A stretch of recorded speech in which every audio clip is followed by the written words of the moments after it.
Assalamualaikum warahmatullahi wabarakatuh. Perkenalkan, nama saya Muhammad Arfi Fatahu, NIM 19059091. Assalamualaikum warahmatullahi wabarakatuh. Perkenalkan, nama saya Randi dengan NIM 19059099. Pada kesempatan kali ini, kami akan menjelaskan tentang prinsip pengukuran dan penanggulangan risiko. Materi yang pertama akan saya sampaikan sendiri. Ada beberapa manfaat dari pengukuran risiko, yaitu yang pertama, untuk menentukan kepentingan relatif dari suatu risiko yang dihadapi. Yang kedua, untuk mendapatkan informasi yang sangat diperlukan oleh manajer risiko dalam upaya untuk menentukan cara dan kombinasi cara-cara yang paling tepat untuk menanggulangi risiko. Dimensi yang diukur. Dalam pengukuran risiko ada dua dimensi yang harus diukur. Pertama, frekuensi atau jumlah kejadian yang akan terjadi. Yang kedua, tingkat kegawatan atau keparahan dari kerugian. Dari hasil pengukuran yang mencakup dua dimensi tersebut, paling tidak diketahui yang pertama, rata-rata dari kerugian selama suatu periode anggaran. Yang kedua, variasi dan naik turunnya nilai kerugian dari waktu ke waktu periode anggaran. Yang ketiga, dampak keseluruhan dari kerugian tersebut. Selanjutnya, beberapa hal yang perlu diperhatikan berkaitan dengan dimensi pengukuran tersebut, antara lain. Yang pertama, orang umumnya memandang bahwa dimensi kegawatan dari suatu kerugian potensial lebih penting daripada frekuensinya.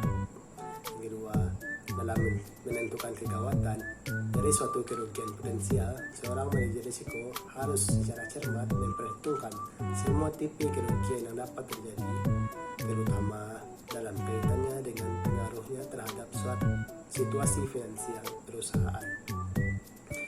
Yang ketiga, dalam pengukuran kerugian manajer risiko juga harus memperhatikan orang, harta kekayaan atau exposure yang lain yang tidak terkena peril.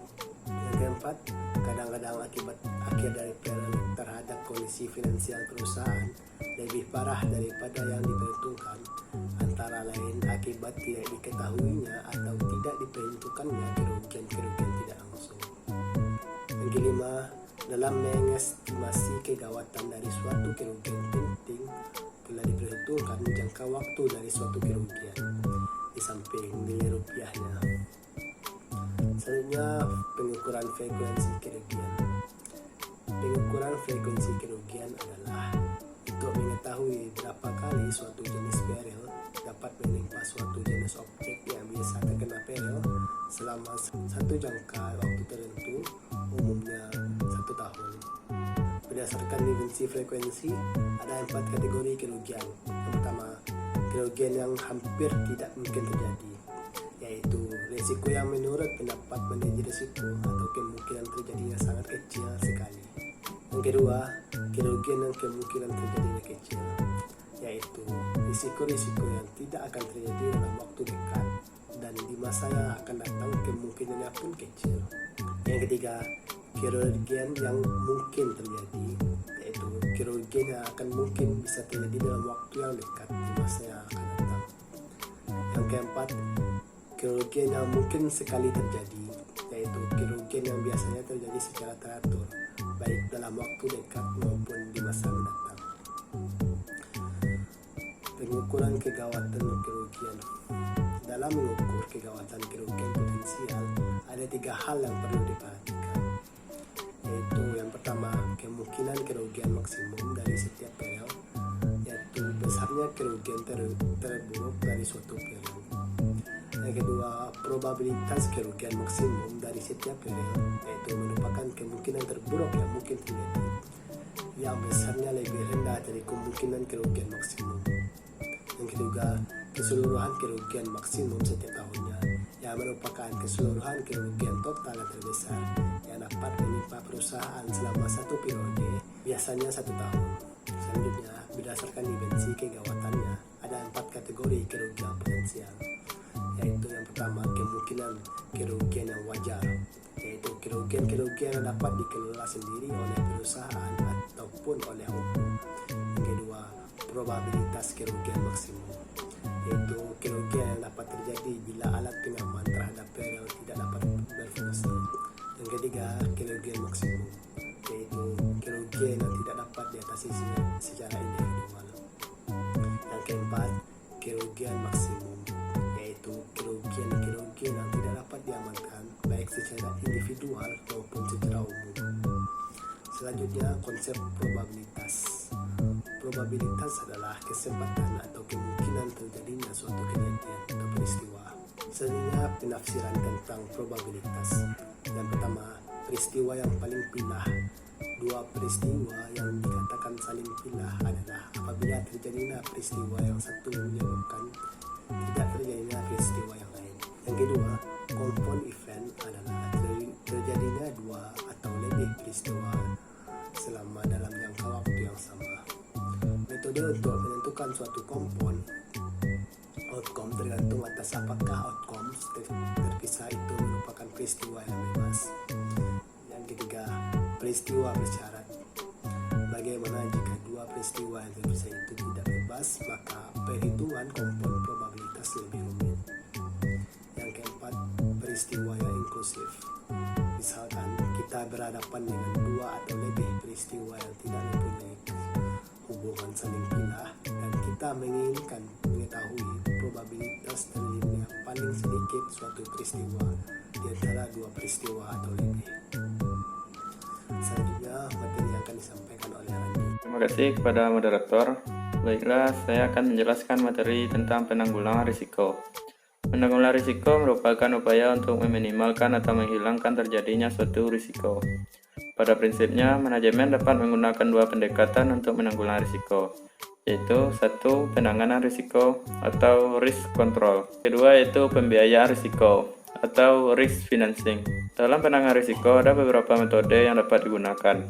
Di antaranya, A. Menghindari risiko atau risk avoidance adalah menghindarkan harta, orang, atau kegiatan dari exposure. Yang B. Mengendalikan kerugian atau loss controlling. Tujuan mengendalikan kerugian adalah untuk memperkecil kemungkinan atau peluang terjadinya kerugian dan mengurangi keparahan bila suatu risiko kerugian memang terjadi. Pengendalian kerugian dibagi menjadi 4, yaitu 1. Melakukan tindakan pencegahan dan pengurangan kerugian. 2. Program pengendalian kerugian berdasar sebab-sebab terjadinya. 3. Pengendalian kerugian menurut lokasi. 4. Pengendalian menurut timing atau waktu. Yang C. Pemisahan atau risk reduction. Pemisahan artinya memisahkan penempatan dari harta yang menghadapi risiko yang sama. Jadi dengan cara menambah banyaknya independent exposure unit sehingga probabilitas kerugian dapat diperkecil. Maksud pemisahan adalah untuk mengurangi jumlah kerugian akibat terjadinya peril. Yang D. Kombinasi atau pooling. Kombinasi atau pooling adalah menambah banyaknya exposure unit dalam batas kendali perusahaan yang bersangkutan, dengan tujuan agar kerugian yang akan dialami lebih dapat diramalkan, sehingga risiko lebih kecil. Misalkan, perusahaan transportasi memperbanyak armadanya agar peluang terjadinya kecelakaan diperkecil. Yang E. Pemindahan risiko atau risk transfer. Dapat dilakukan dengan cara 1. Harta milik atau kegiatan yang menghadapi risiko dipindahkan kepada pihak lain. 2. Risikonya sendiri yang dipindahkan. Yang F. Risk deferral. Dampak satu risiko tidak selalu konstan. Risk deferral meliputi menunda aspek suatu proyek hingga saat di mana probabilitas terjadi risiko tersebut kecil. Pendekatan yang kedua yaitu pembiayaan risiko atau risk financing. Cara atau metode yang dapat digunakan adalah 1. Pemindahan risiko dengan pembiayaan atau risk financing transfer. 2. Melakukan retensi. Risk financing transfer.